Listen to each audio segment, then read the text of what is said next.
Bonjour à tous, c'est Zimbabwe, on se retrouve, sortez vos cahiers pour le 7 juin. Aujourd'hui, c'est l'anniversaire d'un événement très important de l'histoire européenne et en fait du monde, c'est le siège de Jérusalem en 1099. Alors en fait, qu'est-ce qui se passe? C'est tout simplement la première croisade. Donc bon, les croisades tout le monde connaît en fait, c'était quand les Européens ils allaient au Moyen-Orient pour casser les gueules. En fait, la première croisade elle s'est passée parce que Jérusalem avait été prise par les musulmans et du coup les chrétiens qui faisaient du pèlerinage, en fait, ils pouvaient plus aller à Jérusalem pour faire leur pèlerinage, c'est-à-dire pour prier et tout, parce qu'ils se faisaient attaquer par les musulmans. Du coup, le pape Urbain II, il a dit bon, faites chier, j'appelle tous les pays d'Europe à faire une croisade, enfin à défoncer les musulmans. Et du coup, les mecs sont venus et ils ont défoncé les musulmans. Et donc il y a eu le siège de Jérusalem. Les croisés ont gagné et donc ça a pu permettre de créer le royaume de Jérusalem. La première croisade, franchement, c'était quand même bien, c'était quand même une croisade avec quand même un bon concept qui s'est plutôt bien passé. Les suites après, ça s'est un peu moins bien passé, hein, ça a été un peu le bordel. Il y a eu des trucs horribles, mais bon, la première ça allait encore. Donc il y a eu un royaume chrétien qui a duré quand même un bon siècle. Aujourd'hui, c'est aussi l'anniversaire d'un homme, Georges Marchais. Alors Georges Marchais, qui est-ce que c'est? Eh ben c'est un homme politique français très très important. Bon, en fait, non, pas très important, mais très important dans l'histoire du Parti communiste français parce qu'il a été secrétaire pendant 20 ans. Il a notamment fait une alliance avec Mitterrand pour les élections présidentielles de 74. En fait, à ce moment-là, le PS, il valait 20 points et Georges Marchais, il valait 20% aussi. Sauf qu'à l'époque, Mitterrand, il était un peu moche et du coup, il a pas trop gagné, hein.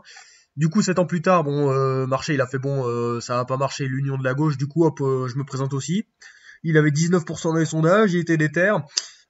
Il a fait 15%, grosse humiliation, gros coup dur. Donc là, ça se voyait bien que le PS était en train de tout rafler. Mitterrand se fait élire. Et donc là, après, c'est la débandade. Hein, du coup, après Marché, il fait combien? Voilà, aux européennes, il fait 11%.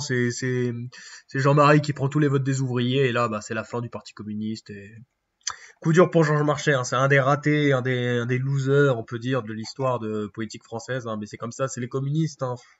Ça a très mal fini, les communistes en France. Coup dur. Et aujourd'hui, c'est aussi l'anniversaire de quelque chose, de l'indépendance d'un pays, l'indépendance de la Norvège. La Norvège, qui est quand même un pays de qualité. Il y a qu'à voir son PIB, regardez ça, franchement, ça donne envie, c'est même mieux que la France. Donc très sympathique, hein, et qui a pris son indépendance de la Suède. Parce qu'avant, c'était la Suède-Norvège, ouais, c'était une union de deux pays avec un drapeau hyper stylé. Et ça, c'est quelque chose qu'il faut pas oublier, c'est que souvent, il y avait des pays avant qui n'existaient pas, qui étaient en union, et vraiment, la Scandinavie a une histoire très intéressante, et souvent, ils ont été souvent en union. Par exemple, on a l'union de Kalmar, donc ça, c'est vraiment une union entre tous les pays scandinaves, même l'Islande, donc ça c'était quand même très intéressant. Et bah, le Royaume-Uni, Suède et de Norvège. Bon, ça a quand même duré 90 ans, mais bon, au moins la Norvège en avait marre, et hop, il y a eu un roi, Hakon VII, donc un homme avec une moustache de qualité qui est resté roi 51 ans quand même.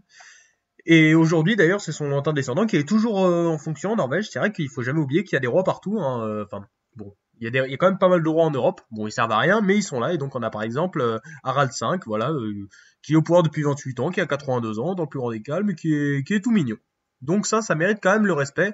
La Norvège, souvent, a une histoire très intéressante liée à tous les pays scandinaves, en fait. Hein. Vraiment, ils ont souvent fait des alliances, des guerres, très, très compliquées, mais aussi intéressants. Voici les trois événements que je vous ai donnés pour aujourd'hui. Le siège de Jérusalem, l'anniversaire de Georges Marchais et l'indépendance de la Norvège. C'était Zimbabwe. Merci d'avoir regardé. Abonnez-vous, mettez la petite cloche. Bisous!